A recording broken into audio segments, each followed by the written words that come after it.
For the illiterate Michigan fans, which is all of you, fuck Michigan. 45, 50, 45, 40, 35, 30. He's gonna go. Holy cow. Big Red Junkies. Day by day. Day by day. He gets better and better. He gets better and better. He's the champion. He's the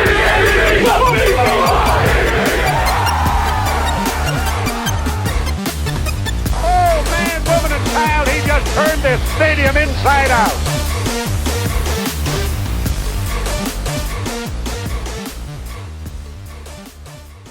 Let's fucking go. Oh, Fuck Michigan. Fuck Michigan. fuck Michigan.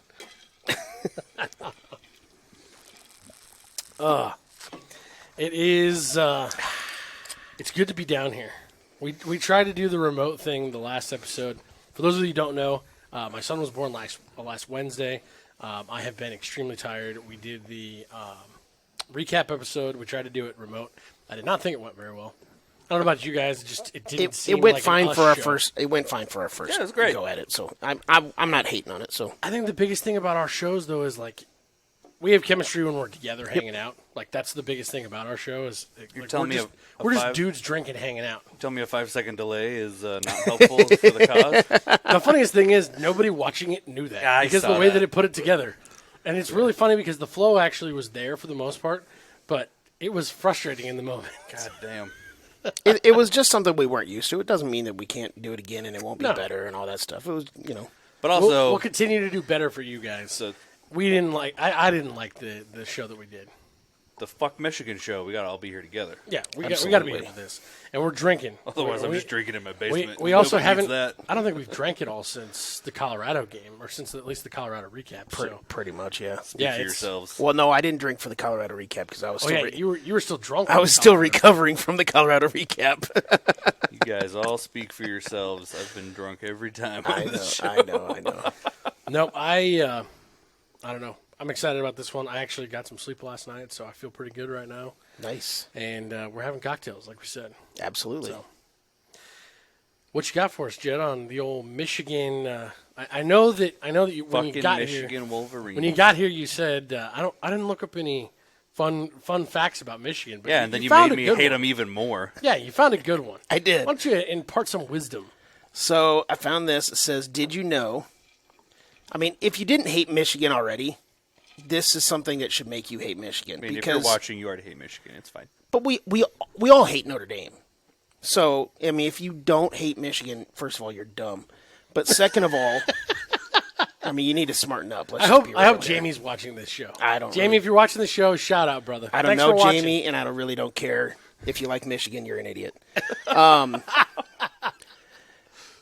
Apparently in 1879, University of Michigan introduced Notre Dame to football. Michigan's football team was stopped in South Bend on their way to University of Chicago for a game and spent an afternoon teaching their future rivals how to play. So without Michigan, we wouldn't have Notre Dame. And how great would that have been? Yeah. Fucking assholes. Like- They've been assholes for 100. What a bunch of jerks. I just... Hey, you know what I said to that? Fuck Michigan. Absolutely. Fuck Michigan. Fuck Michigan.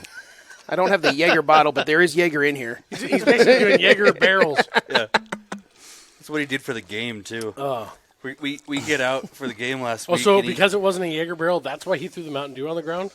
Is that what happened? Maybe. he didn't throw it on the ground. He just kind of dropped it. No, we get out of the car and we're getting things get set up ready to go, and Jed's just over here pouring Jaeger into a soda bottle so we can take it with us wherever we're going for the day.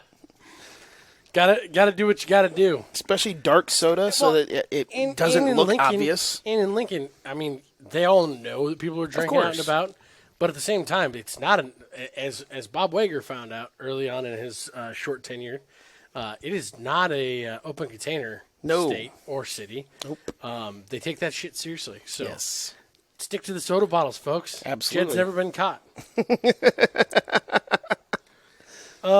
Let's go ahead and jump into things we need to know about Michigan. I really, we were talking last night as we were prepping for this show. The last 3 weeks, we really haven't had much to talk about as far as what do we know about this team. Yep.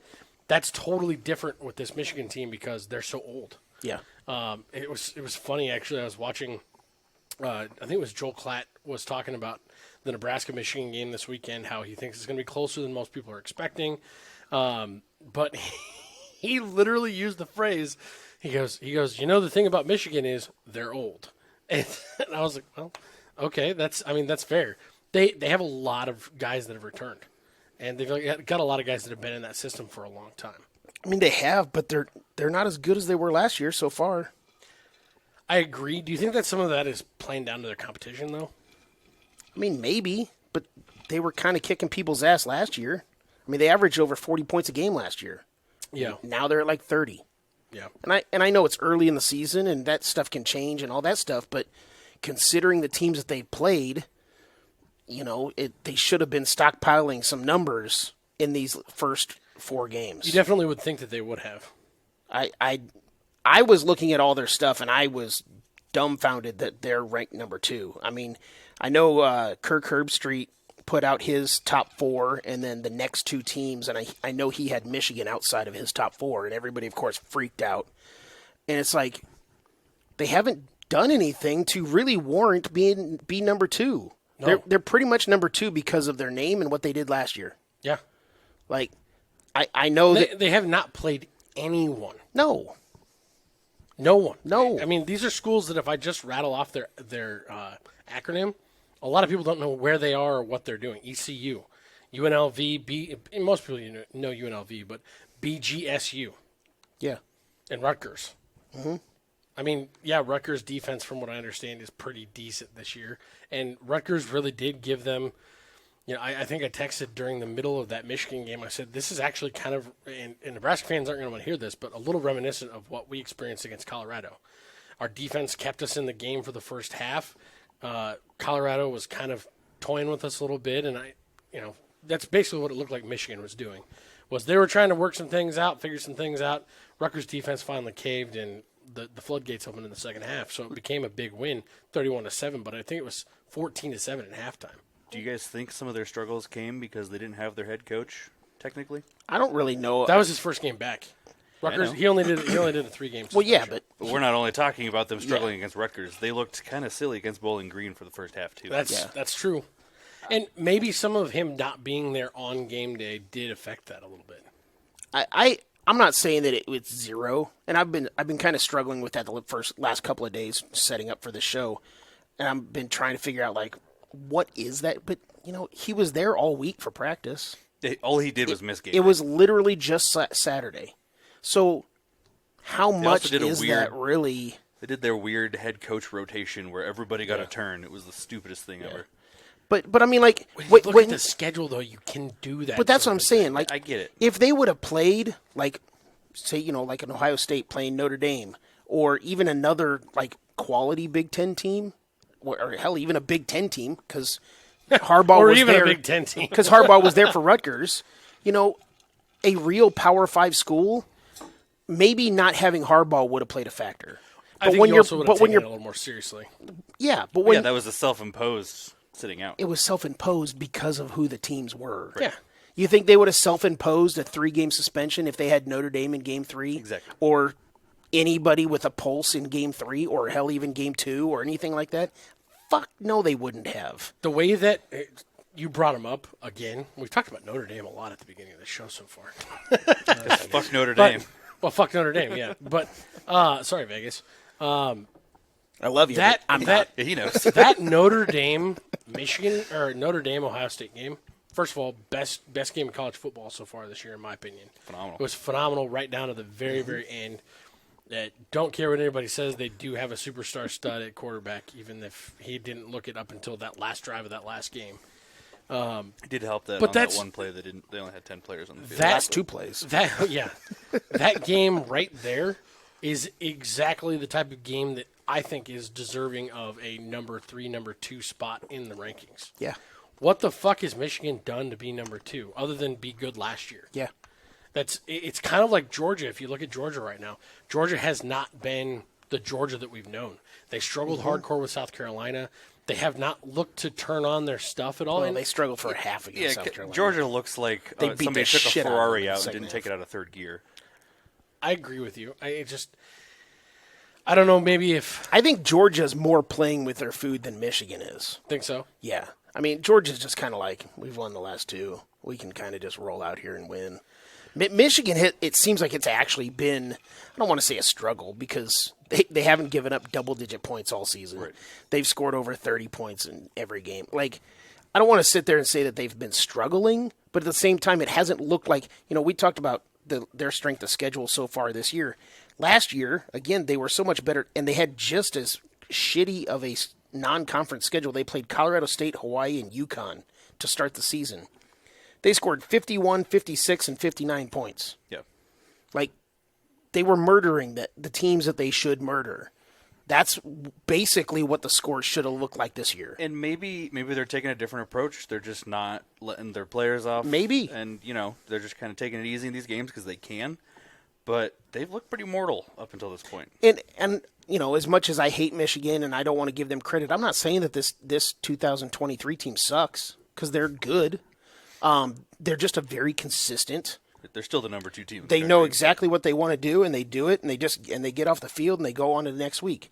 Like, their quarterback's not dynamic at all. He's not a guy that's going to take over a game. McCarthy isn't. So it's I thought it was interesting. Rule in his press conference described him as a dual threat quarterback who is playing pro style. So when he needs to, he can still pull it down and beat you with his feet. He just doesn't do it very often.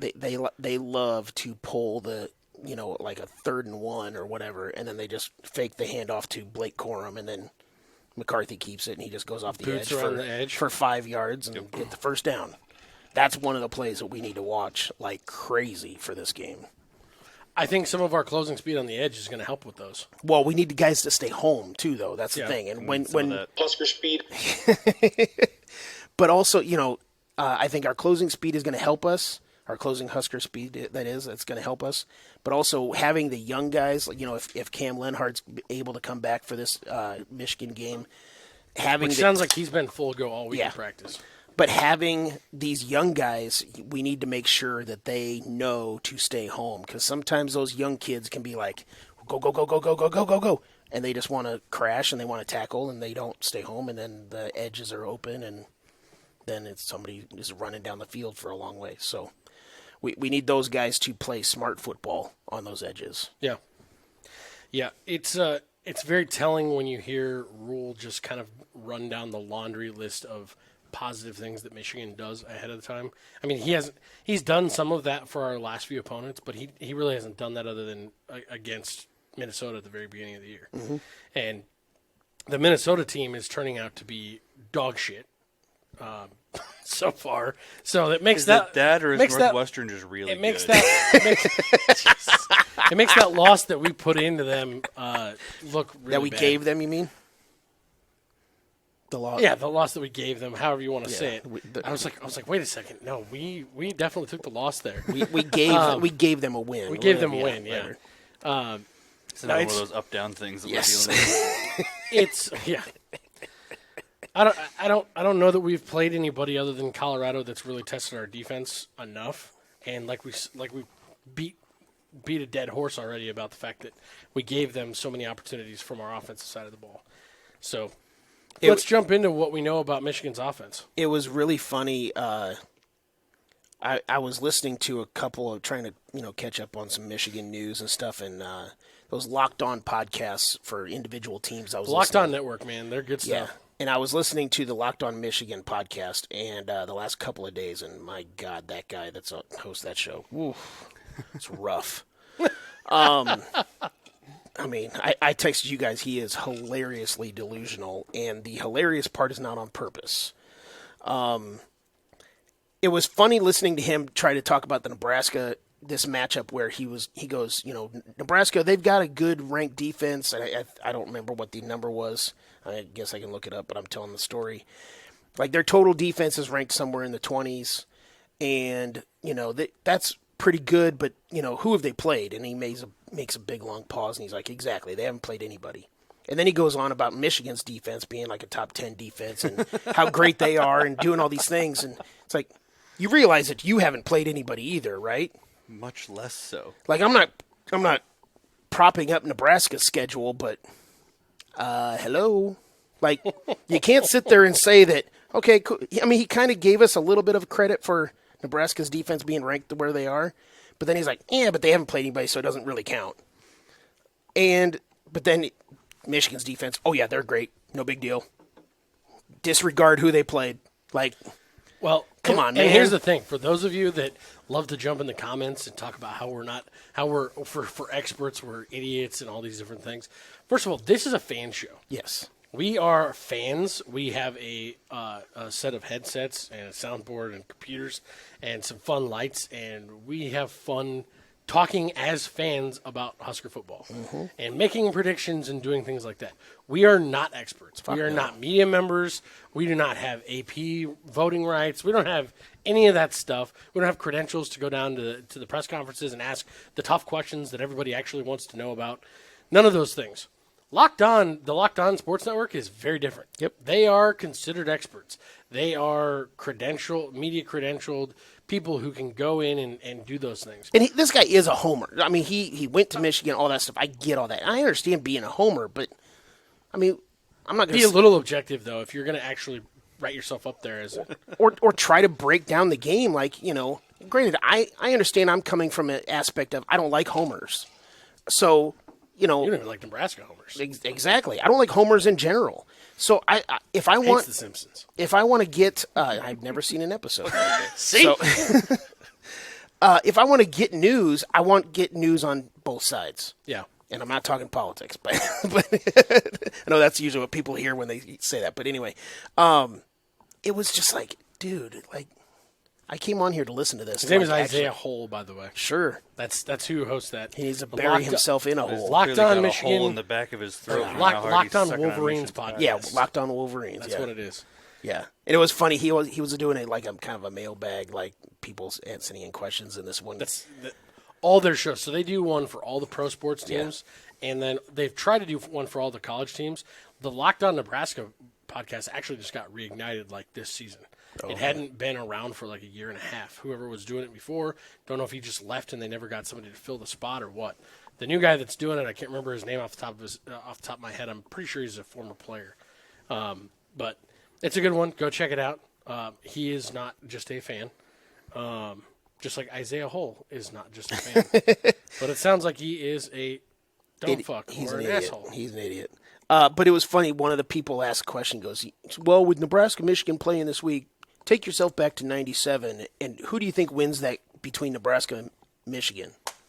And I was thinking about this conversation earlier today. no, but in my head, I'm thinking, first of all, who the fuck cares? Like, it's an old topic. I get it. When we first started playing against each other in the conference and all that stuff. But now it's like, now maybe I'm saying this from a clouded point of view where we have the nice trophy, they have this rotten piece of wood as their trophy for the national title. You got a Sears crystal ball.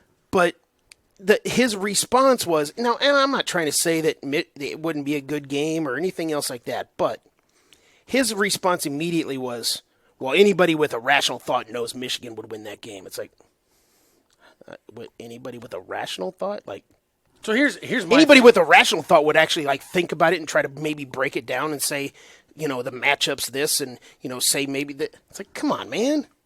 So I had some fun with this question actually in the '97 debate and all that stuff. A lot of people are into ChatGPT right now, all the AI stuff that's out there. I do a lot of stuff with it for work. I do a lot of stuff with it for this show, gathering and writing different things. So I decided to put it to work for me, analyzing both those teams. And We are not AI, but some of the things that you put. But both, yeah, no. If we were AI, I think it's all a lot skinnier. No offense, Matt. Like, you don't need to be skinnier, but at least me for sure. I'd take off a few pounds. To worry about. I don't know. Sugar Walls likes you just the way you are. Well, she's been missing for a couple of weeks. I actually wonder where Sugar Walls has gone. Or whoever you are. I don't He, think they, we know. them, whoever they are. But anyway, I set AI down this path of analyzing the stats for all the games for both teams for that season. And essentially had it run comparisons and run out over 1,000 game simulations. Just based on stats, it was actually a lot closer than I expected. Nebraska won like 56.3% of the time. Mm-hmm. But my thing about that is when you look at like opponents, when you look at common opponents or like opponents of their opponents, when you start breaking it down past that, and then you go back and you actually watch some film. Watching the film, if you look and watch a complete game, especially towards the end of the season, of that Nebraska team versus what you were seeing on the field from that Michigan team, it's kind of like looking at the difference between, Alabama beating directional Florida State A&M 56-3, and then seeing SMU beat some Division II team 56-3. Statistically, those could look like the exact same game, but the eye test and what you're going to watch is something completely different. You're going to see execution completely different. You're going to see athletes that are completely different. You're going to see all kinds of stuff that is totally different. And when you go back and you just put the eyes on the film for those two teams for that year, anybody is kidding themselves if they think that Michigan wouldn't have got dick stomped. Absolutely dick stomped. I'm not going to say they get dick stomped. I still say Nebraska wins, but I think it's good. Clearly, it's a good Isaiah, a game. hole in the back of his throat, thinks that Michigan comes out on top. Well, All the back of his throat. one of the other things that I'm going to tag him in this when I post it. one of the other things that was really funny is he goes, well, the only reason Nebraska got half of that is because they just wanted the voters wanted everybody to feel good. Michigan was ranked number 1 the entire season. It's like actually it's a very quick search as to week by week rankings, and they weren't. So he clearly did it's some like- good research. Huh? The guy was researching. It was his so ass off. bad. It was just like, well, I was listening to this for some like maybe injury news or Give me conversation like something that. at least noteworthy. Is that all he talked about? Maybe it was in On there. his and last- Jed, on the Jed was last just episode. like, fuck this. On the last episode, that's all he talked about. It was bad, but Man, I listened to the Lockdown. thankfully I don't have to listen to it anymore. So The last Lockdown Celtics podcast is awesome. But I'll take your word any for of it. the rest of them that I've listened to, even the Patriots one, has been like most of them aren't very good. Yeah. But let's jump into breaking down some of what we do know about this opponent finally for the first time in 3 weeks. Like I said, everything that I saw just wasn't that impressive for a team that's ranked number 2 in the country. Michigan, we talk about our pass offense, which seemingly doesn't really exist. Great in the first 5 yards. Yeah. Michigan ranks top 10 for pass defense, which is not a Does good not bode well for us. sight for us. But then again, it was funny. I looked up what all of the teams that they were playing against, where they rank for pass offense, and they all rank in the hundreds. So cool, they ranked in the top 10 in pass offense, but Bottom 33 for none of those teams are good at passing. So we should expect a similar game on The Saturday. problem is that Nebraska is lower than all of the teams that they've played.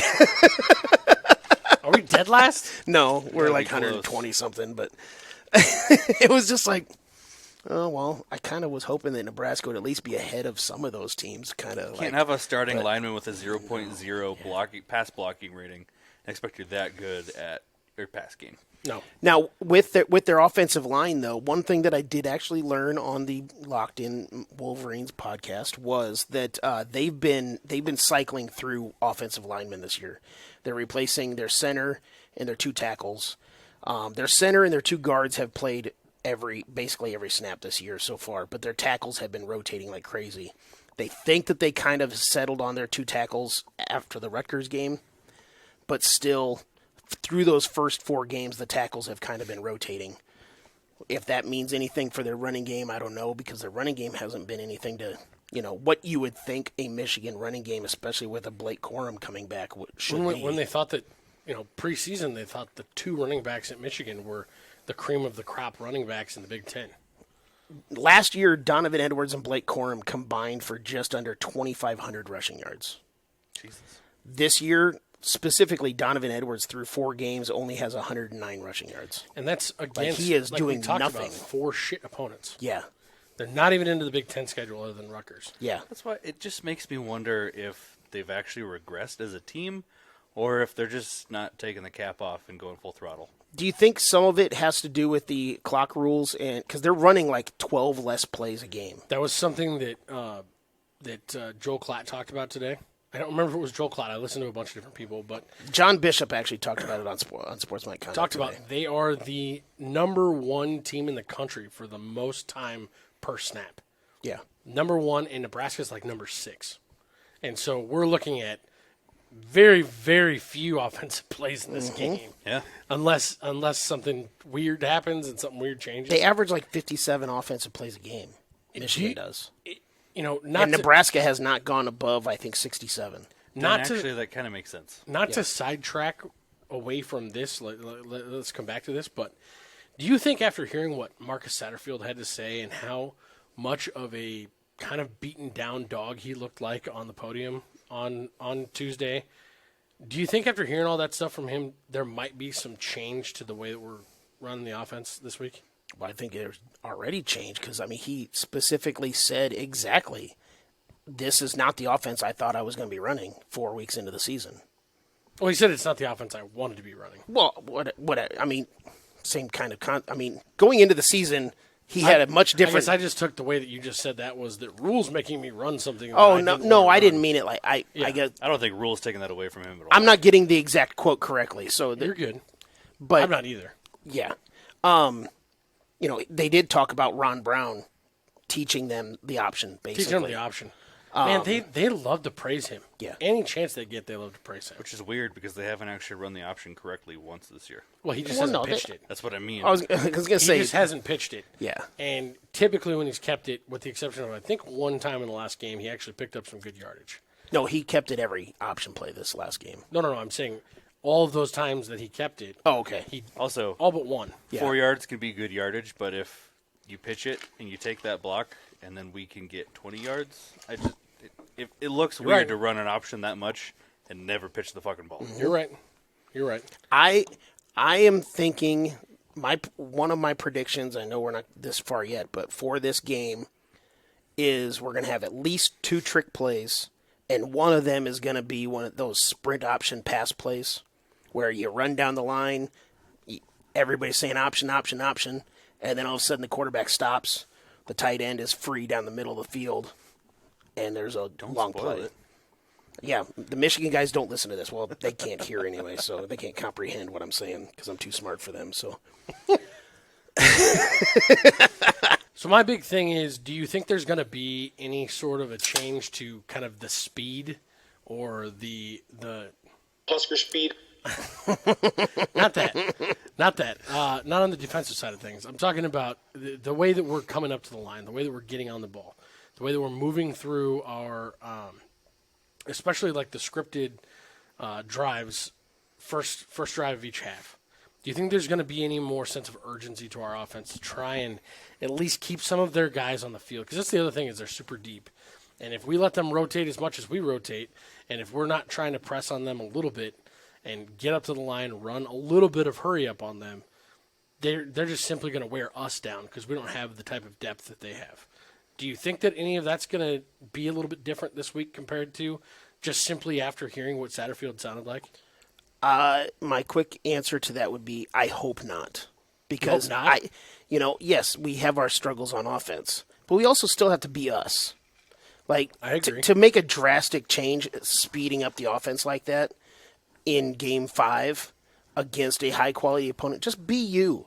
Because once you start changing stuff like that, then it starts to set doubt into the players as far as, well, are we doing, should we do something different here? Are we doing everything right? The whole thing that we've heard when we started 0-2 is trust the process. Double down on the process. Yep. We heard the players constantly say these coaches have told us one thing all off season, and they haven't changed even during the season. I think it's also important in a game against the number 2 team in the country to do what you can do well. Yes. I don't think any of us necessarily expect to win the game. Obviously, it'd be awesome. Yeah, absolutely. But do everything Preseason, that we all you picked it can do. as a big loss. Yeah, do everything that you can do as best as you can so you can actually see where you are against your competition.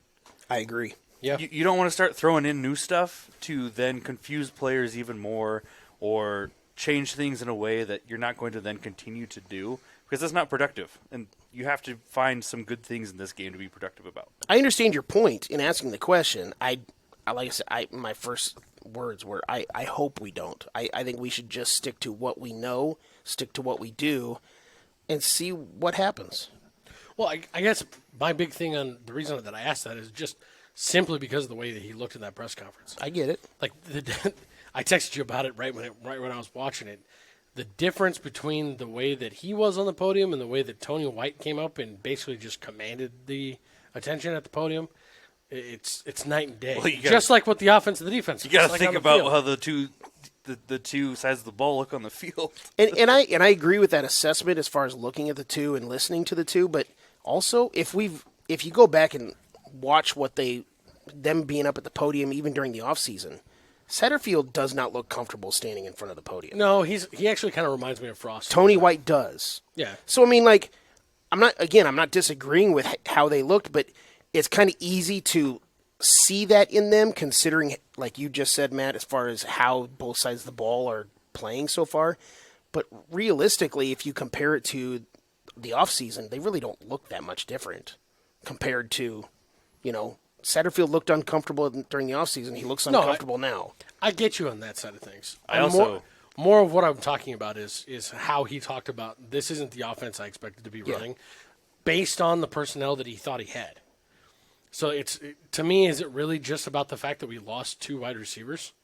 Is that the big nail in the coffin with our wide receiver room? You lost 2 wide receivers. You lost 2 of your top 3 running backs. You lost the quarterback that you thought you were going to have going into the season. I mean, but those things have happened since the offense has already looked like the offense hasn't changed the way it looked since the beginning of the year. That comment to me also kind of felt like we just haven't progressed like I thought we would. Yeah, and it's hard to progress as you continue to lose people. You already lost 2 people at the season start. I even mean from halfway through the off season to the start of the year. You look at how they looked in the spring game, and they don't look that much different. But that's part of why I'm asking this question. Is they looked a little clunky. Did he just truly now? Yeah. Did he just truly underevaluate what he had on offense, what he thought he had on offense? It's because you look at so far what we've seen, the sample size that we have of a game and a half of Jeff Sims, that doesn't look like what we were promised. You look at everything else that's come out of as far as even before we lost our 2 top running backs, our running backs weren't running well until this last game. Mm-hmm. We weren't having big games out of anybody. Yes, they were sharing it around, but they didn't share it around much less this game. It's this game, this past game was the outlier as far as more carries going to one guy, but you can't tell me that there's been a huge shift in personnel to the point that, now all of a sudden it looks better. Well, does it look better because one guy put up those numbers, or if you combine, Anthony Grant and Gabe Irvin in the Minnesota game, to one person, those numbers Basically look great. Yeah, so I mean, right. they put up the numbers that one guy did in the Louisiana Tech game, but they just did it with 2 different people, so the numbers look smaller, so it doesn't look as good. No, it doesn't look as flashy. I get it. So I mean, technically, the production is there. The same production is there. So nothing's changed, is what you're saying. I mean, as far as the running game, I don't think. That's my point. Yeah. Nothing. It feels more and more like he did not evaluate the talent that he already had on the team very well, and the guys that they brought in. It doesn't make any sense to me that we're not using the freshman wide receivers at all, especially since they're on the field. Yeah, we're burning red shirt right now with some of these guys for nothing. Well, not yet. You can't. We're not burning the red shirt just yet. I understand that, but what of us? You're just going to pull them off? Well, I don't. You're just going to pull them off. Yeah, who do you put out there in their place? Yeah. Well, they're moving Tommy Hill over there full time. Yeah, they're moving Tommy Hill over, and they're talking about him being a starter all of a sudden. They're giving him opportunities and doing those things. But Malachi Coleman, a freak athlete and somebody that was on every freak athlete's list. But if he doesn't know the offense, then he can't run the plays. You can't tell me that he doesn't know the offense. I mean, if he's only out there for like 13 plays, then have you heard something about him not being able to pick up the offense? Yeah, they're running a pretty what did you simplified hear? offense. Well, tell us these things. No, I'm just saying. But maybe he's not running the plays the way that they're supposed to in practice. Tell us what you've heard. I literally just did. That's all you've heard. Yeah, okay. It just doesn't make any sense. Well, if he's it's easy to say that sitting right here though. These guys are watching them in practice. I get it. If they're not running enough plays, They also do that whole thing where they take the test before the games and stuff, and if you don't score high enough, you're not going to play very much. Well, if you don't score high enough on the test, that means you don't know the answers to the test. That's fair. And so if you don't know the answers, then you can't really play. Even if he's still out there for 13 snaps. I'm not He's disagreeing getting with you. Sniffed. None of them are. If you put the guys out there, just like the Tommy Hill thing, because I know like Michael Severe went on his Severe Reaction show on Sunday and went on a big long thing about Tommy Hill, and there's really no reason to keep putting him out there when you're almost tipping your pitches where when he's out there, he's going deep. Yeah. There's no short things or whatever else like that. If Tommy Hill is the athlete that they think that he is, that's why they're moving him positions, throw him the ball. Malachi Coleman, he's out there. Give him a shot. Just say, hey, this play is going to you. Throw in the ball and see what happens. Yeah. I agree with all of that. The next thing I was going to say was I'm talking about the volume of plays when I say that stuff about Malachi Coleman. If you are trying to run an offense that has been decimated, your top 2 running backs are gone, your top quarterback is gone, your top 2 wide receivers. One of your top receivers can't stop robbing stores. Yeah, your top 2 wide Tight receivers. Your top 2 wide receivers are gone. Mm-hmm. Okay, that's 5 of your top players on offense gone. How are you not rolling back the playbook enough? Your supposed starting tackle. So that some of these players can actually play well enough and test out well enough or grade well enough or whatever the fuck you want them to do. It's not that hard to fucking run slant routes or run out routes or run posts or like. I'm a fat guy who played on the line who never fucking did anything, and I can tell you what he needs to run, and it's not that hard. You can't sit here and tell me that he doesn't know the offense well enough that they can throw the ball to him. He knows it well enough to get on the field, but not that they could throw the ball to him. I agree. I don't understand that either. Either he knows enough for you to run plays with him. Just tell the quarterback. Doesn't matter. Throw him the fucking ball. See what happens. Yeah. If he's this giant freak athlete, see what he can do.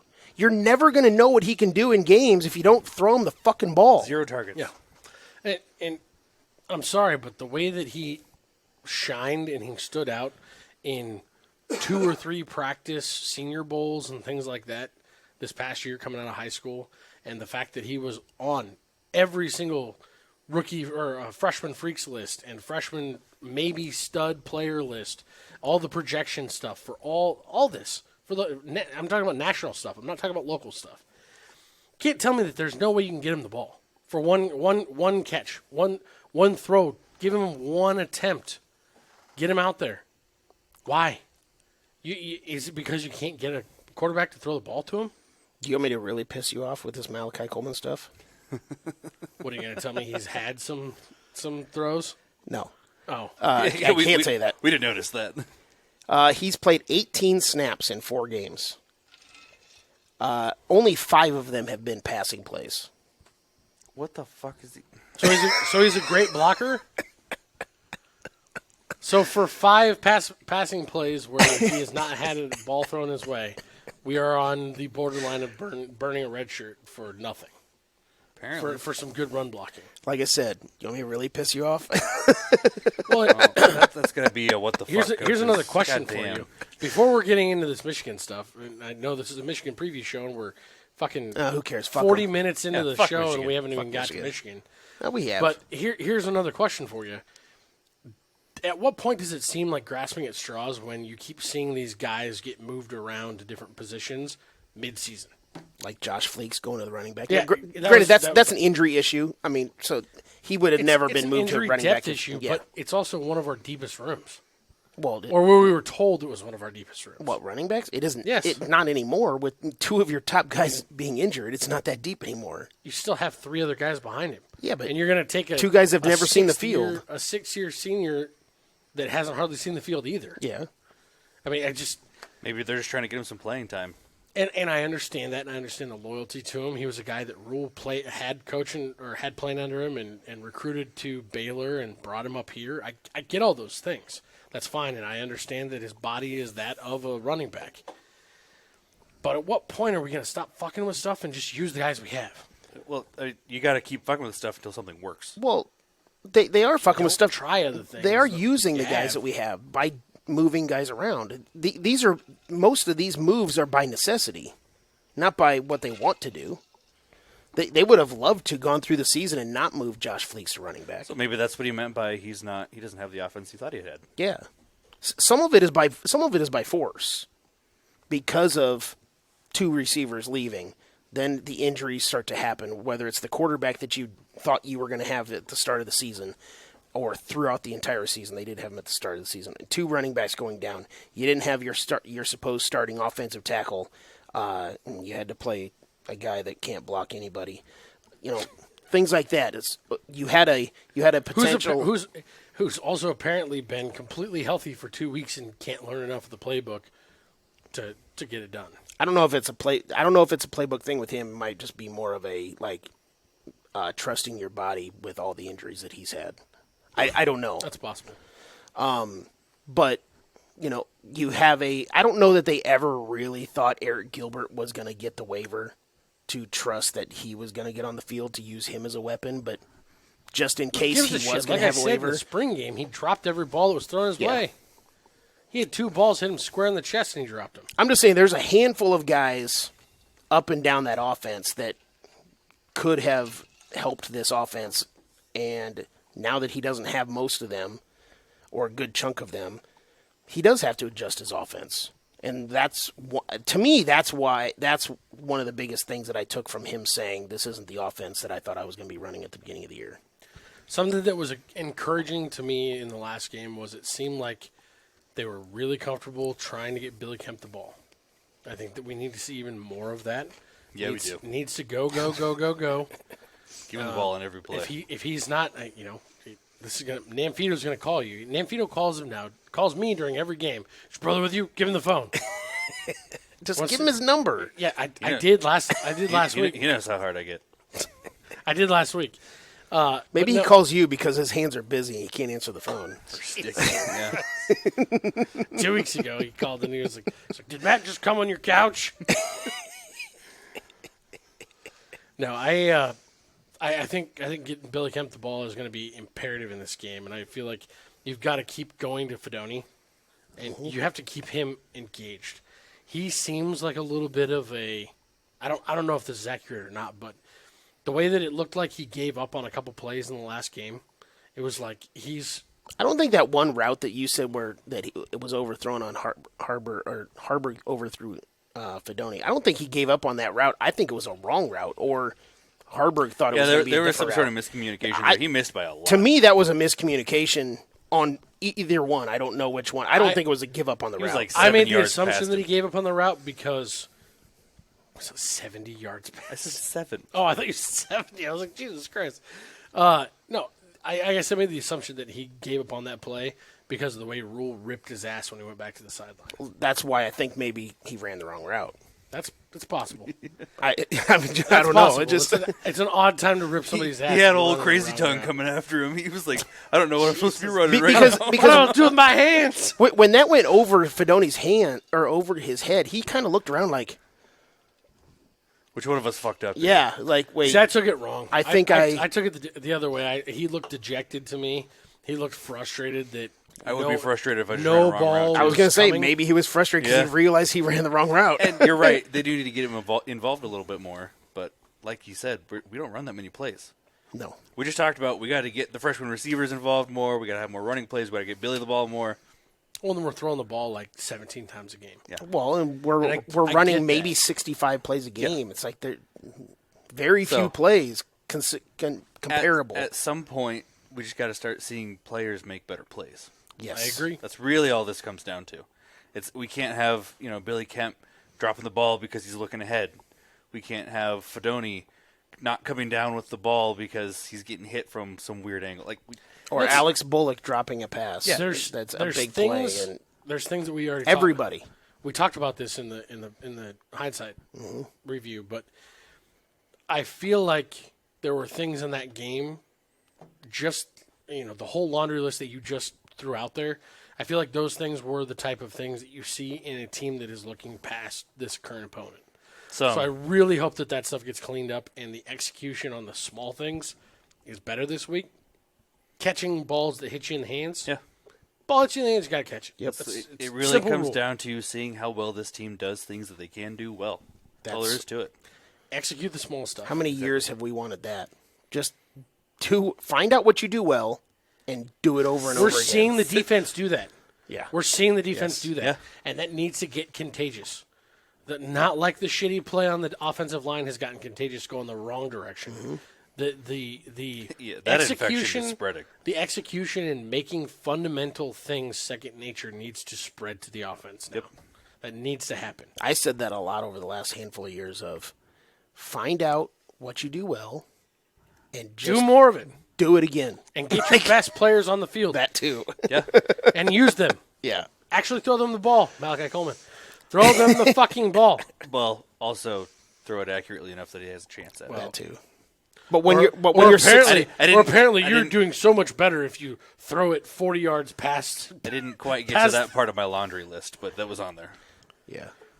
Apparently, you're a better quarterback if you're just sailing the ball a half football field away from all people I get it. rather than throwing picks. I get it. You're strong. It's fine. Well, that's one of the fears that I have when I predict my trick play of the option pass play. It's like Are we going to do that and then sail it with fucking exactly. It's like Fedoni's running free, and Harburg outthrows him by 25 yards. yeah. Fedoni's wide open. The whole crowd's going You wild. just put that and out the there. ball No, lands for in sure. the fucking front row. I know they're going to run that play, and he's going to throw it in the end zone, and Fedoni's going to be standing on the 15, like what the I'm fuck going to did call just- you and murder you from the other end of the phone. Oh, boy. And Jed will be going in the bathroom. Maybe. So, it's been a fun first 50 minutes of not talking about fucking Michigan. We've been Fuck talking. We Michigan. talked about him. Yeah, we I've talked got, about I've got them through most plenty. of my notes. I know. On the offensive side of the ball, other than Blake Corum, other than the litany of guys that they have returning, is there anybody on the outside that we have to look out for, wide receivers that are super hot? Roman Wilson, he didn't catch any touchdown passes in the Rutgers game, but through the first 3 games, he already has 6 touchdown catches. Okay. Yeah. Cornelius Johnson was one of their best wide receivers last year. He's back. And they have a tight end, almost like a Fedoni type, Colson Loveland. He's 6'5", 250. That's a big boy. He's another one of their big weapons that they throw to a lot. So Roman Wilson is probably their like big threat go-to guy. So the comment that I got from Jamie, our Michigan fan friend, he made the comment, do you think which do you think will break first? Nebraska's rush defense or Harbaugh's lust for running the ball, and will he give that up before Nebraska's rush defense breaks? That was a decipher, by the way. That's We what I both was saw going to that. ask, yeah. That's what we think he was That's what we saying. think he was saying. So, he had Jamie, to ask correct me if it I'm made wrong. any sense. And so here's my thing about that. Are they throwing the ball a ton, or has it really been ground and pound, kind of like what we've been running? Well, and again, they're running so many fewer plays than they typically do. Again, it's about 57-ish plays a game, and they're not really throwing the ball around all over the place. They're really not even they're running the ball less plays per game, and they're actually throwing it less plays per game as well. So Percentage-wise, is it about the same, though, as it used to be? I mean, J.J. McCarthy, again, you'd say if he's an 80% passer, he's one of the best passers in the country. But Michigan has like the 3rd fewest pass attempts in the conference so far this year.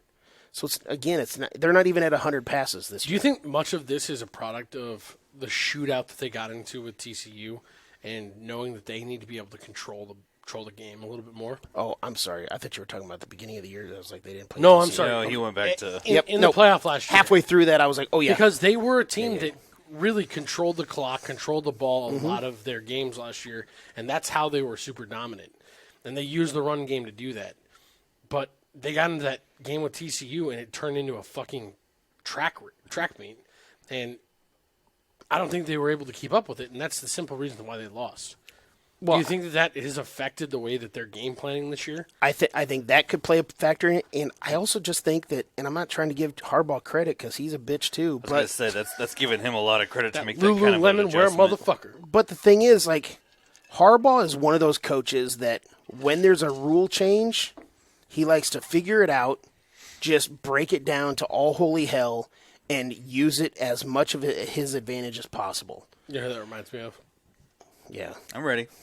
because they're the only ready. other coaches that do it. Because Nick Saban does it too. I was going to say Nick Saban. Yeah, right. Fuck you. Bill Belichick, come on. I really do think a lot of it has to do with the new clock rules where Harbaugh's like, cool, we have a good running game. Oh, you're going to run the clock most of the game? We're going to make this game as quickly as humanly possible. We're going to get the fuck out of here. And I don't care what it looks like. We're going to win games. Yeah. I think that's the bulk of it. He saw that and he's like, cool, we're just going to make some of these the quickest games you've ever seen in your life. We're just going to And do move the things fuck well on. enough that we'll score on all of our drives, and we don't care how many drives we get. They're not going to do anything flashy. They're just going to be, I said this about the quarterback. He's very consistent. He's not flashy at all. That's Michigan right now. Yeah. I mean, it's almost like, and obviously I'm not talking about Iowa's offense because they're atrocious, but it's just like Iowa as a program. They're the same program every fucking year. They're going to win a bunch of games. They're going to play great defense. They're going to play great special teams. They're nothing if not consistent. That's the big thing. They're going to be consistent. That's what Michigan is, just with better athletes. That's what they're going to do. Like, I'm looking at their better athletes. Yeah. I'm looking at their game times for these games, how long their games have lasted. The longest one was East Carolina at 3 hours and 14 minutes. Otherwise, 3 hours and 5 minutes, 3 hours, 2 minutes, 2 hours and 51 minutes. Well, that's these new clock rules, man. Well, actually, run the clock. most of the games Take possessions away. are running the same, but I mean, hell, in the Rutgers game, they had 7 possessions. Michigan did. Like, they don't need the ball. They just control the ball. What I'm worried about is their ability to pick that pace up when they need to. We'll find out. Or They haven't will we? needed to. They might not need to against us either. I guess I was talking more throughout the season. Yeah. We might find out. We'll find out, but you're right. I'd love it if we could find that out in this game. Do either one of you follow that YouTube channel, College Football with Sam, I think is what it's called? No. Something like that. The guy, he's a knowledge king. He breaks stuff down. He's actually a Michigan fan, as I found out today. Oh, I'm sorry. I definitely But don't he was follow breaking them. down the Nebraska game, and he's very Did he say it was guaranteed Michigan would have beat him in '97? no. How big is He's, the hole in he's the back of the throat? super. He's super objective. He's like he just breaks down stats, and it's like Did he say Michigan played the toughest schedule ever this year he's so actually, far? dude. Just let me talk. He's not a Michigan fan on his show at all. He talks about it, the fact that Michigan is his team, but he's not a Michigan fan hosting a show. Okay. He is straight up a college football junkie, and the guy breaks down stats like crazy. But he does this analysis when he's looking at a game breakdown, and he says, strengths and weaknesses, and then, looking across the board at these 10 different positions or 10 different position groups, where, who has the advantage. He had Michigan with the advantage across the fucking board. And I look at it and I go, there's no way that that's not accurate. Yeah. Because even our special teams has fallen apart this last couple of weeks. I mean, Tristan Alvano, I loved what Rule said in his press conference on Monday because he made the comment, he was asked about Tristan, and he's like, we're going to keep kicking him until he starts making them. He didn't, he that was basically his, like, stamp of approval. We're not, your job's not on the line, kid. Yep. We know you're a true freshman. You might have the yips a little bit. Get it under control. He hasn't missed a PAT yet. He missed 2 field goals that he made. The Rule made the comment. Those are well within his range. There's no reason he should be missing those. Those things just happen sometimes. And so, when you look at across the board, this should be an absolute beatdown. But then everything that I keep seeing, everything that I keep hearing from people that do look objectively outside of the Nebraska fan base, outside of the Michigan fan base, most people think this game's going to be closer than it looks. Because when you look at a spread, I mean, the spread itself has gone from, it opened at 19.5 after last week's games, to now it's Wednesday night, and we're looking at 17.5, which means a bunch of money's come in on Nebraska so far at 19.5. This could be one of those weird knockdown, drag-out Michigan, Nebraska 2021 type of, 17-21, 17-24 type games where there's stupid mistakes. The crowd plays a factor. I could see 17-3 pretty easily. I could see 17-3. I could see 14-3. Yeah. It could be kind of a boring game if we're being honest. I could. agree. It could. Those aren't my predictions. I'm just that's what you're seeing as you look around. So I don't know. I'm excited about the game. I'm more excited now about this game just because of what our defense has done than I was preseason. I'm always excited to play big boys. That too. When you see two blue bloods go up against each other, fuck yes. Not just the way our defense has played, but also, again, Michigan hasn't, run people off the field. Yeah. No. So our defense was playing really well. And again, I think our defense has the speed to keep up with them. Yes, I agree. Oh, our defense is. I am not questioning. I would put our defense on the field against any offense in the country right now. Absolutely. I would. My problem is how much I don't is know our about offense going Washington's to... offense, but I don't know that it's going to matter. no, I'm just saying Washington's offense is ridiculous right now. No, I get it. I get it. You were in the middle of Sorry. I completely lost it. I'm sorry. Well, Jet, that being said, let's jump into the questions. Okay. Nebraska passing yards, 124.5. Question one. Question one. 124.5, like that sounds like We need one of those freaking buttons kidding that me. goes, question one. We don't have enough buttons down here. We got 2 buttons. Husker speed. It'll say question, and Matt goes, what? like when he used to count beers. I get back into it. Whiskey's expensive. I put the number at 124.5 because that's exactly what Nebraska is averaging is 124.5 Passing yards, you said? passing yards. Nebraska's only been above 124.5 one time this year so far. Michigan is giving up 151 per game so far this year. What they give up to Rutgers, do you know? I do not have it I'll right pull it here. I got it. But they've allowed over 125 in 3 of the 4 games so far this year. Damn. And in the other one, they gave up 124. So it's like, I mean, that's pretty much what they give up. 180 to Rutgers. Is at least 124. So, So you said it 124? 124.5. I will take the over. I will say this. This is not me being a positive boy. This is not me. That's not the way I'm going to make these predictions today. We need a bullshit button. Tired of going No shit. bullshit alert. I'm tired of going over or last week 2 for 9 or whatever the fuck it was. I'm tired of it. But I do think It's bold in order strategy, for- Cotton. it is. Let's see how that works out for them. I do think we're going to go over on this. I think that there's going to be at least one nice, like you said, there's going to be a couple trick plays in this that are going to get factored in, most likely as passing yards. I'm going with the over just simply because of that. Okay. I'm definitely taking the under. I fucking hate to say it, but I don't think our offense moves the ball very well this game. I think when I said 17-3, that's going to be my score prediction. Okay. I don't even see us scoring a touchdown. So I'm taking the under. I'm taking the over for the exact same thing that you said, BJ. As far if I'm going to predict this, option pass play, that's going to be a long trick play. There's going to And have then to maybe be a handful 40 of or other 50 ones. yards on a couple of plays. I kind of have to take the over on 124.5.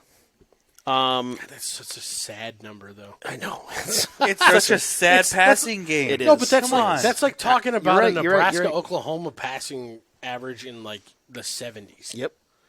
Yeah, but we aren't leaning on people like that. That's the. Yeah. You have to say it's sad, yes, but our offense, especially in the passing game, has looked sad. This The year. number is justifiable. Yeah. But when I type it yeah. out, it's like, wah, wah. It's so flaccid. God. The most flaccid. It's inverted. It's so You flaccid. said penis. Question. Hey, I've been changing a newborn baby boy diaper all week. I don't know where you're going with this. Let's move on. Circumcision.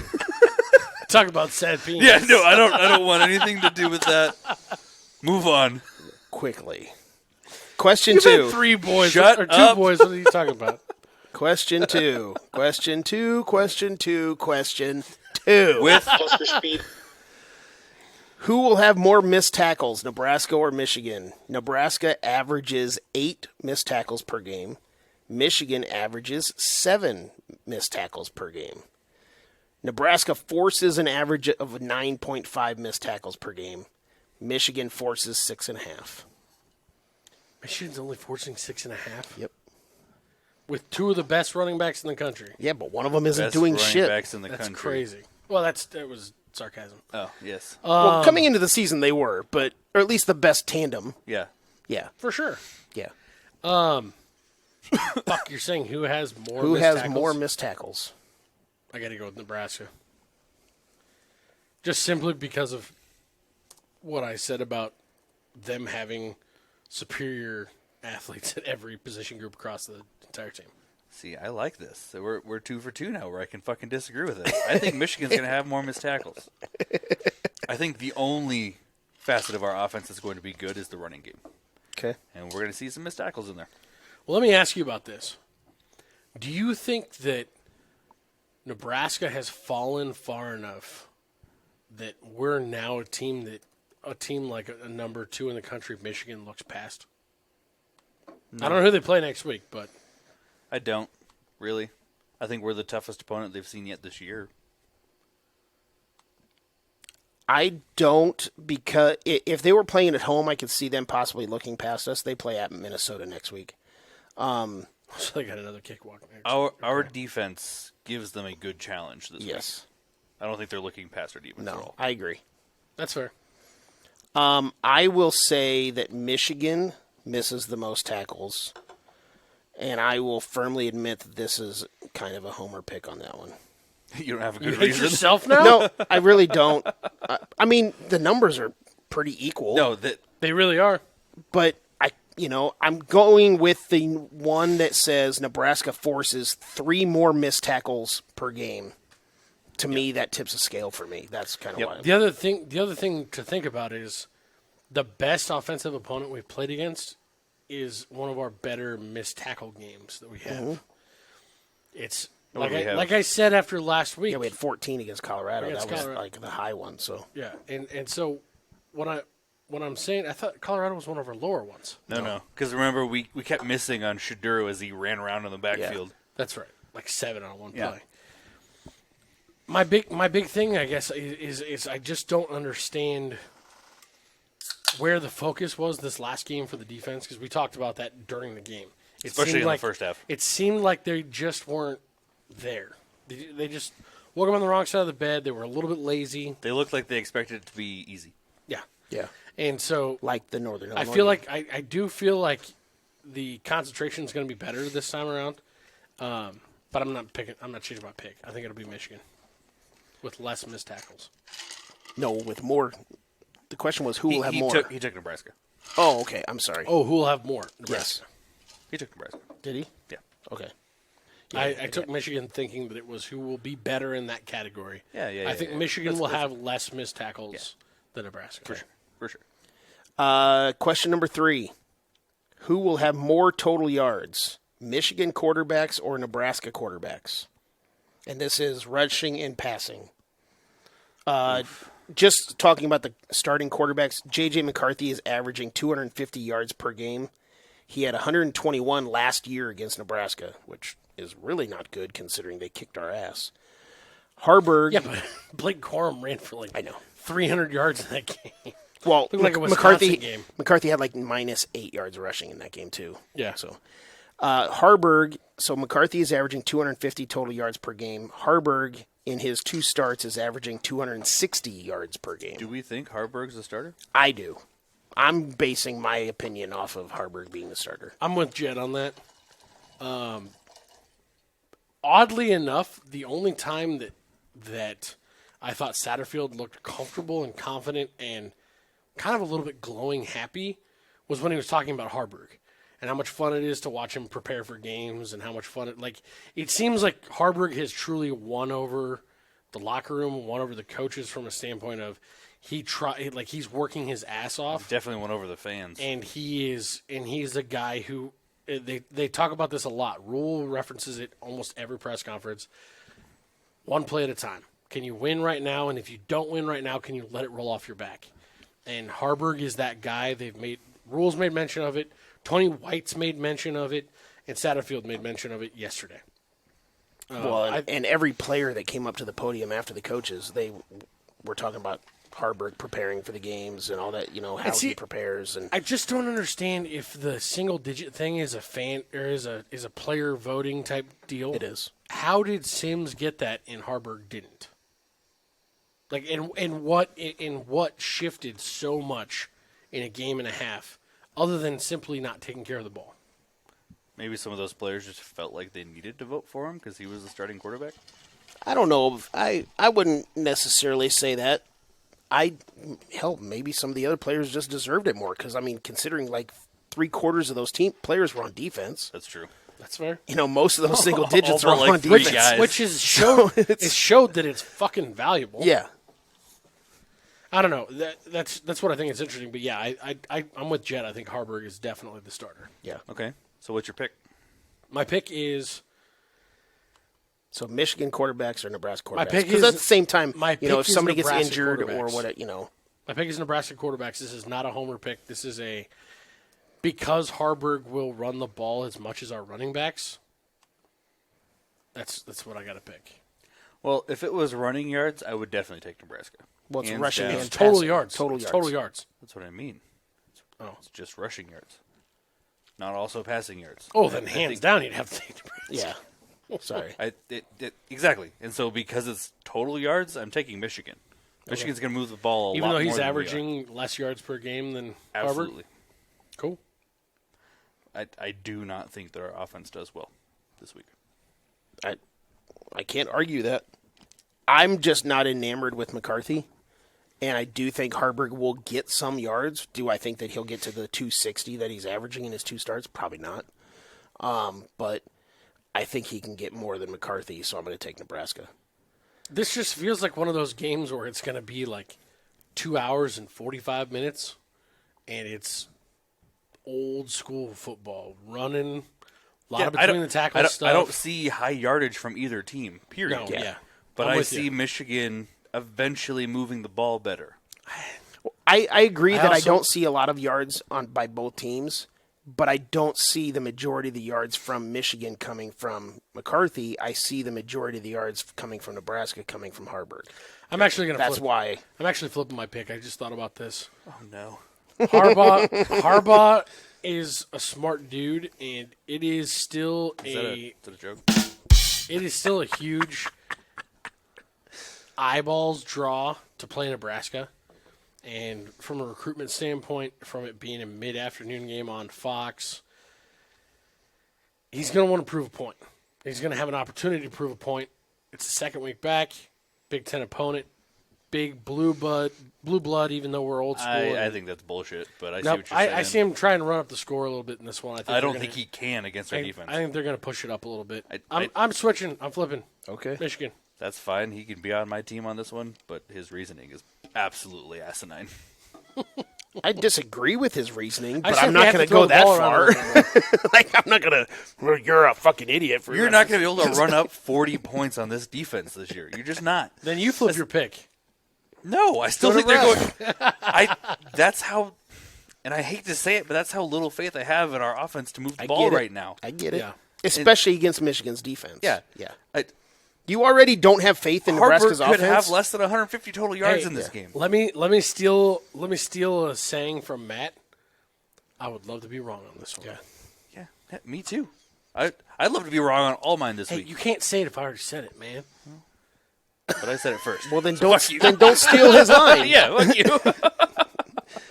Question 4. Nebraska third down conversion on defense, 45%. Michigan is averaging 55%. They've only been below 50% once this year. Nebraska is allowing 38.7. The last 2 years Nebraska and Michigan played each other, it was exactly 40% both years. So the number for basically Michigan's offense third down conversion percentage, 45%. I'm going to take Michigan for the sheer fact that I think we will get them in a lot more third downs. So you're Then- taking the over? I'm taking the over. Okay. I think we will have them in more third downs, but I do think they will complete more third downs. They only had 5 third downs against Bowling Green. Yeah, and that's the thing is, Well, when you only have 7 drives, I mean, And they only converted one of them. but that's the thing. The game is going to be so short. One could be a swing of 4 or 5 percentage points. true. Yeah. I really think that when it comes to third downs for them, they're going to run into more of them in this game, but they're going to convert more of them because they're going to have more long sustained drives. because I think both offenses are going to struggle so much in this game, I'm taking the under. I don't see a ton of scoring, period. There's it's going to be a lot of play in between the 30s. Yep. I'm taking the under for the exact same thing that you just said. I think both offenses are going to struggle. And If this game could be as exciting as the Ohio State Notre Dame game, I'd be happy as fuck. Well, yeah. I mean, That was a low-scoring game, is my point. Like, that game stayed under 40 total points. Yeah. It was a low-scoring game, but the whole game felt intense. The defensive intensity was amazing. The offenses were still good. They were still moving the ball, but it was between the 40s. And, both those teams lived between the 40s. Ohio State drove down and had the ball in the inside their 25, I think 3 different times, came away with no points. Jesus. It was just a great defensive game, very similar to what you guys keep talking about this game should be. Our game this weekend, I think, stays under 30 points. Oof. Oh, you can definitely see that. Question 5. Who will have more rushing yards, Nebraska or Michigan? Nebraska is currently number 1 in the Big Ten with 234 yards per game. Michigan is 6th with 167 yards per game. Nebraska's run defense, as we already know, is one of the best in the country. Number 1 in the Big Ten with allowing only 46 yards per game. Michigan is number 2 in the Big Ten, allowing 80 yards per game. This is basically strength versus strength. Yeah. Let's go ahead and talk about that, though. The difference between first and second place, and there being 34 yards. Yep. Average difference. Pretty solid. That's insane. We got a good It's defense. fucking insane. We got a great defense. But we've also not played anybody. Neither has Michigan, though. No, but I'm simply saying Yeah. from a rushing standpoint. Oh, well, we haven't played anybody. Those numbers, I think, are a little fugazi. I'm actually going to take Michigan on this one because I think that there's going to be about 3 drives in the fourth quarter that are going to be all rushing, and they're probably going to march down the field on us. So just opponent ranking for rushing offense against the teams that Nebraska has played, Michigan has played. Nebraska's average opponent ranking for rushing offense is 89th in the country. Michigan's is averaging 68 in the country. So neither of them are good. No. Michigan's at least running offenses that they played against are better than what Nebraska's played against, but it's not like it's Marginally. exactly. And those numbers, I mean, you have to look at those numbers. It's also only 4 games into the season, so But you also have to look at those numbers with a grain of salt because 25% of that number is made up from them playing Nebraska, where we're giving up 46 yards. But that a also game. makes it comparable because Michigan's also only giving Yeah. up so many. So it is still comparable. I agree with what you're saying, but it's still What you're, it's still what you're saying on relative. your pick makes sense. I'm taking Nebraska out of necessity. It's definitely necessary. If Nebraska's going to move the ball, they're going to do it on the ground this week. And you also said we're not only going to score 3 points, so I didn't. Yeah, we're only going to score 3 points, which means we have to get into field goal range at least once, if not 3 times. I really struggle with this one. This is good. it's a great question. You've lined up some good questions so far this week. It was funny. I went through these questions with Titan Mike, and like after every question, he's like, "Ooh, that's a good one." and then I give him another question. Ooh, Did you that's drink a an good entire beer between each one." question? No, he did not. You should have. Man, Shout out Looser Mike. nope, that Titan Mike. Oh, He's tighter, Mike. My bad. This is the He's Florida got guy? the squeaky butthole. Loose Mike is the Florida guy. Loose Mike's the Florida guy. Yeah, he's an idiot too. He's gonna call me after he but listens to this. was he close to passing out mid-show recording that we couldn't use? No. Fuck, I don't know what to pick on this one. Still a good time, though. I think I'm going to agree with you that towards the end of the game, I think it's going to be a good game, but towards the end of the game, I think Michigan's going to get late yards to take it over the top for Michigan. Question 6. Nebraska defense red zone conversion percentage. 80.5%. Michigan averages 4 red zone trips per game. They scored 76% of the time. This is just scores, so touchdowns or field You're goals. talking about against our defense? Yes. Okay. So Michigan scores 76% of the time. They're 13 of 17 on red zone trips. The 4 times that they have not scored, it was an interception, a fumble, and 2 missed field goals. Michigan has only missed 2 field goals on the season, and both of them have been inside the red zone. Jesus Christ. Exactly. They've also played in 2 rain games. Well, one of them was last week. It wasn't raining. Oh, wow. Nebraska is allowing 100% scoring against on their opponents entering the red zone. So they're really good at keeping people on their side of the field. Now, I will say, so Nebraska's opponents have been inside the red zone A lot of 12 field times. goals. A lot of field That's goals. the thing. They've been inside the red zone 12 times against Nebraska. 7 touchdowns, 5 field goals. So that we're holding them from not scoring touchdowns. Think about that, though. We've only allowed opponents into the red zone 12 times in 4 games. Mm-hmm. That's impressive. 3 times, yeah. 3 times. Well, times. 3 times per game. Yeah. That's what I'm saying, yeah. Impressive. So I put it at 80.5% because just thinking if Michigan gets into the red zone 5 times. They'll execute. If they I'm going over. if they only execute 4 out of those 5, then it's 80%. They'll execute. So I going go over. 80.5%. You're going over? Yep. Okay. Yeah, I'm just assuming they don't miss a field goal. I'll take the over 2. I don't know if they're in the red zone 5 times. Well, initially I was thinking because they average just over 4 per game, so it's like 4, and then if they make it 3 out of the 4 times, then it's 75%. No, so it's that's kinda totally like, fine. It's pretty much them getting into the red zone and not scoring 1 time Yeah. decides this. Yes. I think if they get that far down the field, they're at least getting a field goal. Yep. I think that they are going to not score 1 time at least, so I'm going to go with the under. Question 7.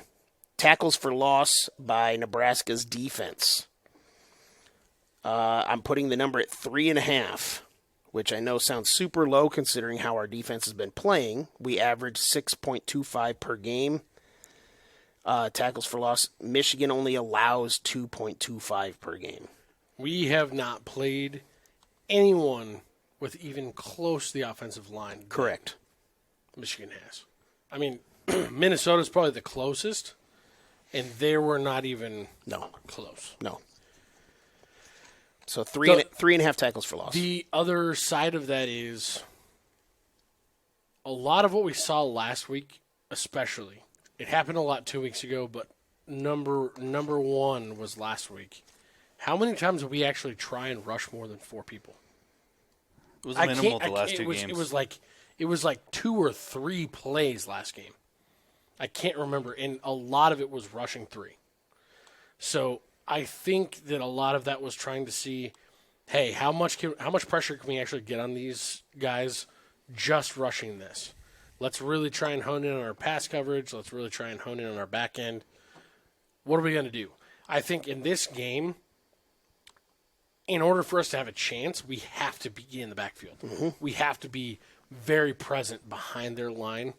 There's going to be as much as I don't think there's any possibility that there's anything left in the playbook that we haven't opened up on the offensive side of the ball, I think there's a lot when it comes to dialing up the scheme, and especially in the mental side of this 3-3-5 or 3-3-5 defense that we're playing, that we've been holding back until we played these guys. I think Tony White's probably going to coach his signature get me a head coaching job game in this game. I'm going to go over, you said 3.5? Mm-hmm. I'm going to go over your 3.5 number. I'm going to take it somewhere in the neighborhood of 7 or 8 tackles for loss. Fuck. I'm not doing that, but I think this is a staple. Oh my God, the Nebraska black shirts are back. It's too bad they don't have anything on offense because they might be a good team. But people will talk about the black shirts and their ability to disrupt this Michigan offense after this week. I understand what your thought process was on one of the previous questions about He's going to poo-poo right all over. No, I'm just asking. Inspirational thing. No, I got everything you're saying. You get a little you got a little cheesy at the end. I got to be honest. You got a little weird with it, but I agree with most of what you said. You said Michigan will have more rushing yards than Nebraska, but you have Nebraska at like 8 tackles for loss. Yes. Okay. He really. I was just trying to equate the two. No. Don't make him do math. There's like 56 plays for them, man. Okay. Don't make him do math. He was trying to figure out how many were in the backfield in the 3-3-5. Shut up. I It's agree. also more than I've had to drink in over a month, probably. And you're a little sleep deprived. It's fine. Yeah. That too. I agree with the first 75% of what you said. I think our defense. You lost me when the ham and cheese started flying. Exactly. I think our defense. They're gonna actually show us what they're made of this week. They just look bored the last couple of weeks. I got to be honest. It's like I said with the Ferrari. It looked like a car that do something. It looked like a car Do that something. was meant to be on a track that's sitting here in traffic at 5:00 in the afternoon.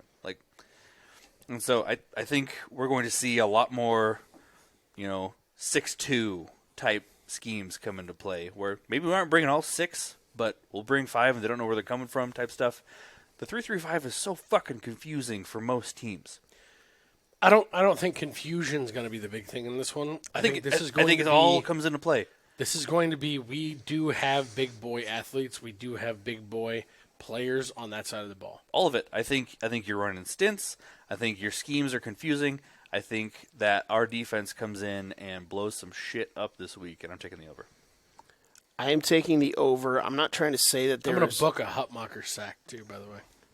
I'm not trying to say that one guy changes everything and all that stuff, but I think having a guy like Cam Lenhart sounds like he's going to be back. Yeah. Coming out party. I mean, baby. we talked about the last 2 games, how the defense kind of almost sleptwalked a little bit. Cam Lenhart hasn't played, especially last he played barely the first quarter of the Northern Illinois game, and he was out, and he didn't play at all last week. Have we ever heard what actually happened to him? I don't remember. I think I did, but I don't remember what it was. When Rule talked about it on that Monday after the first or 2 weeks ago, he mentioned that he tweaked something. Yeah. And that he was told he wasn't going to be back in that game, and then there was nothing else released about it. There was no. Usually, Rule's pretty forthcoming when it comes to injuries and things like that. There was nothing really told about that, and then they said that he was pretty much full go all last week, but then he didn't hardly play. Was it precautionary, or was it, hey, we don't need you for this week, so we're going to give you that extra week off? I don't really know. I think having him back on the field is really going to help this defense, and I think they're just going to – he's like a chained dog that they're just taking the chain off of. And I think he's going to wreck. Get the fuck out there and go. So I'm taking the over because of that. Question number 8. Total points scored by Nebraska in the entire game. See, I already know your answer. Well, yep. You've got the under on this one. Okay. I took this line. All these other lines, I always make them up. This line is straight from Vegas. 10.5 points for Nebraska. That's what Vegas has for the number of points scored by Nebraska. What say you, BJ? I already know Matt's got the under because he said we're going to score 3 points. I think it's 3 points. That's fine. Take the under. And this isn't just offense. So if we I get it. Get a turnover or whatever. Our defense also has not done shit for. I mean, they're there when the turnovers present themselves, but they aren't forcing turnovers I agree. this year. So I agree. If we score a touchdown, I will be giddy in my pants. Mm-hmm. Giddy in your pants, huh? Yes. 10.5? 10.5. I will take the over. That's not a homer pick at all. No. Here's my reasoning on it. Actually, I think that the offense being what the offense is sucks. But I think that just extremely similar to what it was under Frost. I don't like where this is going. Both of our scripted first drives coming out of a half are pretty good. And so for that reason, I think we score a touchdown at the beginning of both halves in this game. Okay. And you're just Super fucking under. Because you said 3 points. If we score a touchdown, I will cream my shorts. Okay.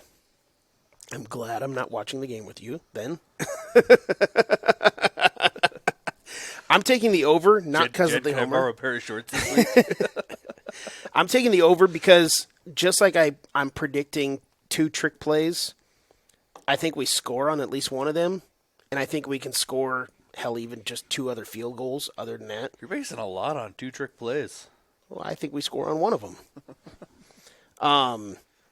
And who knows? I think we get at least 1 takeaway, and whatever happens from that is whatever happens from that. Whether it depends on if they return it all the way or if they give us great field position to put up points in one way, shape, or form. I think we can get to, like I said, a touchdown and at least 2 field goals to get to 13 points.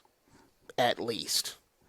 Now, granted, Michigan has not allowed over 7 points all year in a game, but competition too.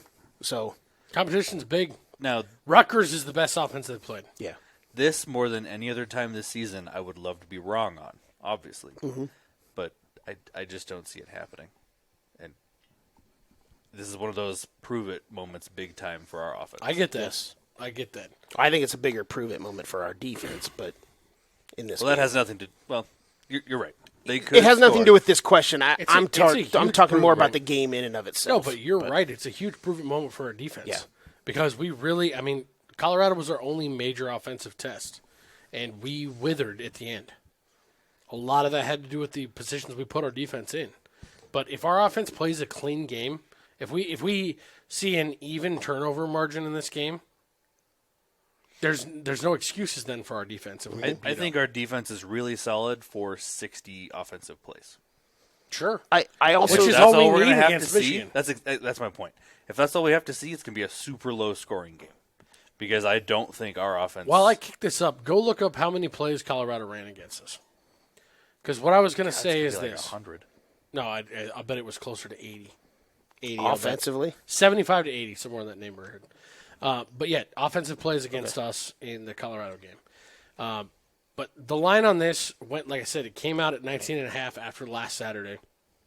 It's now down to 17 even, and the over-under is 39. You said 17 to 3 is what you said for yours, so you're taking Nebraska with points. Over-under, you're taking the under. Yeah, both. Easy. Absolutely. 39 points. I don't know about easy. How hard is that to think about though? 39 points is the total, and we're taking the under on that. They run less than 60 plays a game, and our defense is stout. It's just crazy to me. I think they score 17 points, and it looks like a blowout. Yeah, no, I can see it. The way that I'm taking this game, I am definitely taking Nebraska. I think I see more of like a With the points, You actually right? with the points. Okay. Points. Actually, The way you said it, I'm not sorry. picking Nebraska win. Okay, No. I just Is anybody? The way I mean, that- fuck Michigan. Fuck taking Michigan. Nebraska Hey, to win? fuck No. Michigan. God, Jesus Christ. We haven't done it in a little bit. No, I'm talking about. No. If Nebraska wins this weekend, I will go streaking through the quad. Well, everybody's doing it. Hey, I'll drive you down. You gonna pay me bail too? and I'll pay your bail. By the way, Colorado ran 79 plays. 79. I You figured were right it was there, 75 to 80, somewhere in that neighborhood. It just felt like 100. And it would feel like 100 because of altitude.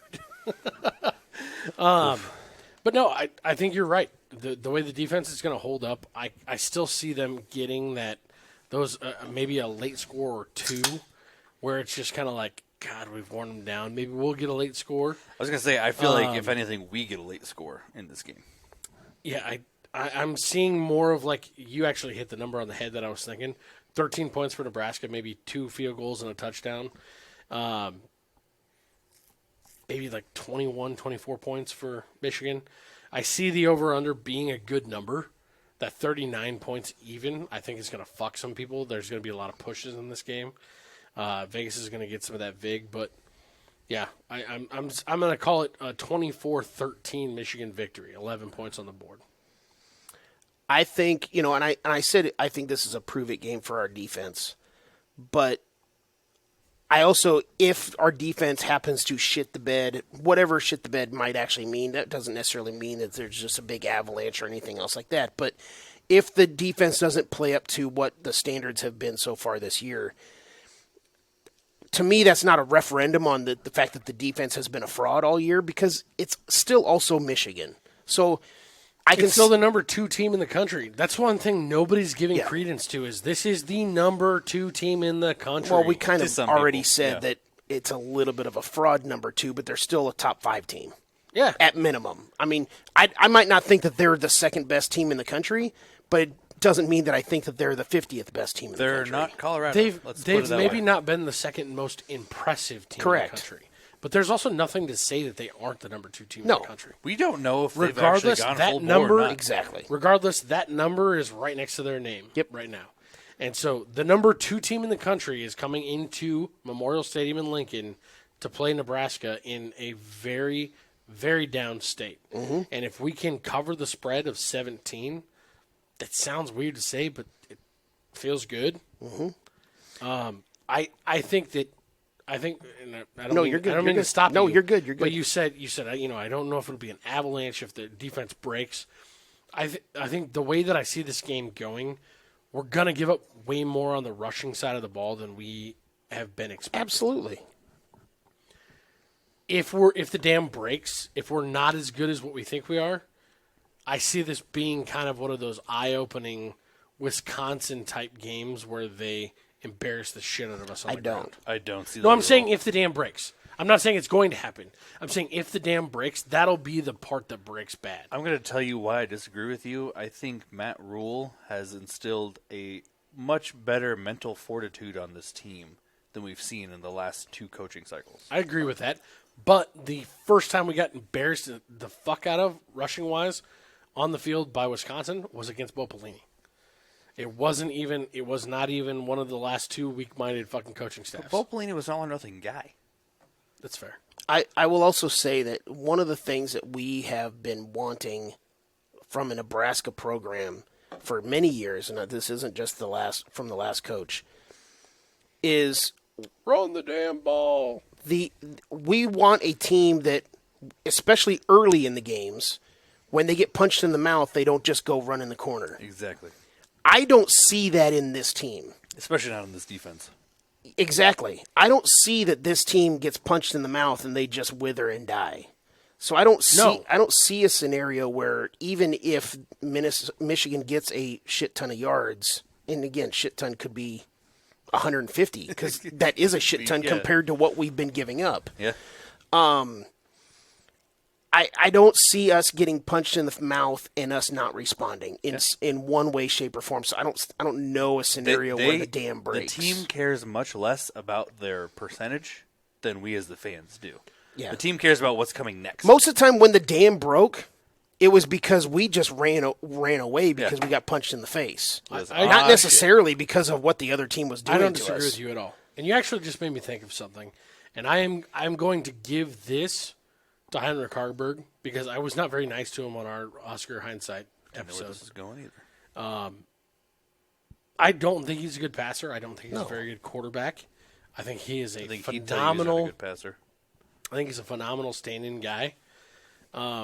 But the one thing that I will say for sure he has over Jeff Sims is there were no expectations put on him, and he has showed up every day like it is, I've got nothing to lose. Mm-hmm. And he plays like he's got nothing to lose. He does not give a shit about injury. He's taking on linebackers. Doesn't give a fuck. I got to give him props on that. And I've got to say that I hope he starts on Saturday because we're going to need that type of mentality. I think that's the type of leadership that our offensive side of the ball needs this year. And I can't wait to see what happens next week. I Because think Illinois is not very good. Yeah. Well, their defensive line is really good, but we'll that's get the to only that. thing. We'll get to that next week. I think that this game could easily be even a one-score game going into the fourth quarter. If I think you if it's said a it one-score before. game at halftime, we're winning. Not actually winning Yeah, like on the I knew scoreboard. what you meant. I just mean like we're doing a good job. Yeah.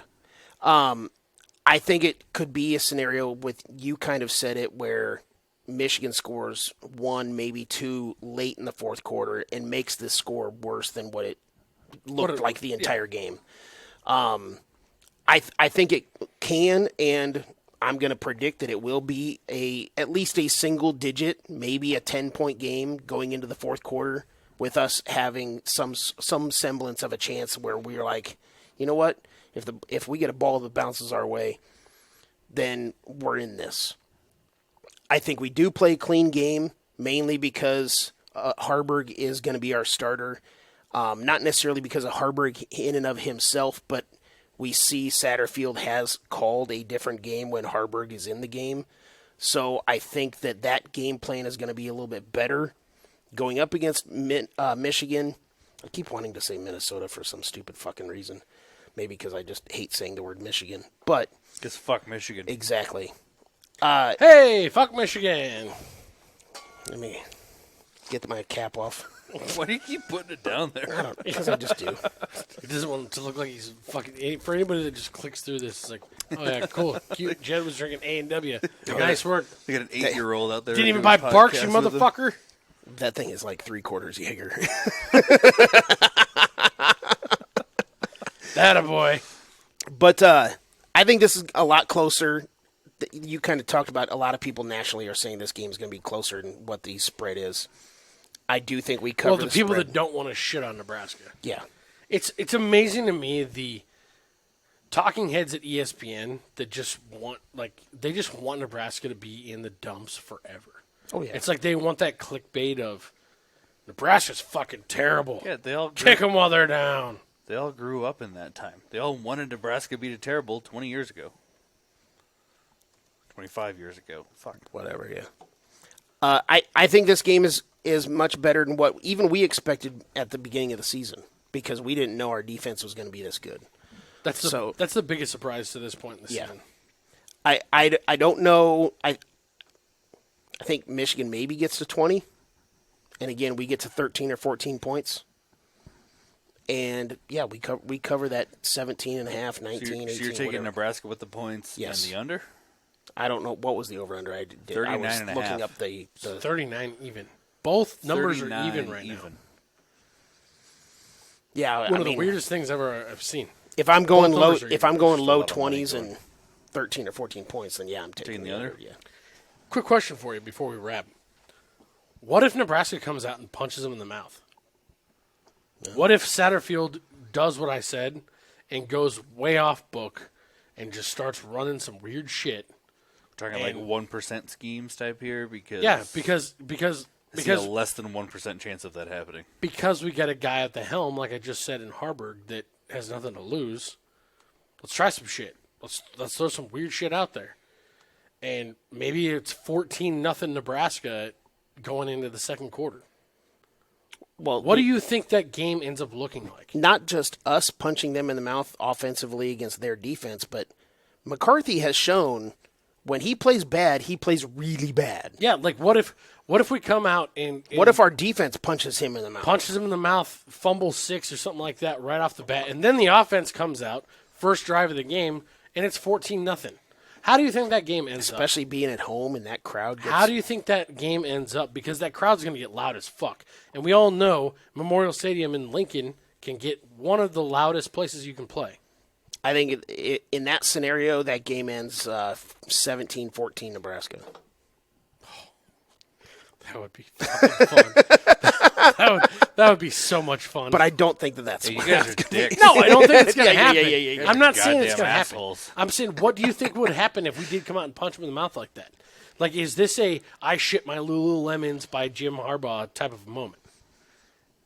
It's not that type of moment, but y'all just gave me some Husker Viagra right there. Goddamn. It would be fun, right? Absolutely. It would be fun. Let's fucking go Big Red. Like, these Michigan fans think that I'm annoying when I say fuck Michigan all the time. If we pull this game out in this recap show... You're going to get fuck Michigan tattooed on your chest. I'm going to get it tattooed on my forehead. Hey, get it up. Get it up. Fuck Michigan. Fuck Michigan. Fuck Michigan and go Big Red. Go Big Red, motherfucker. And this may be the most unbelievable night in Cornhusker football history.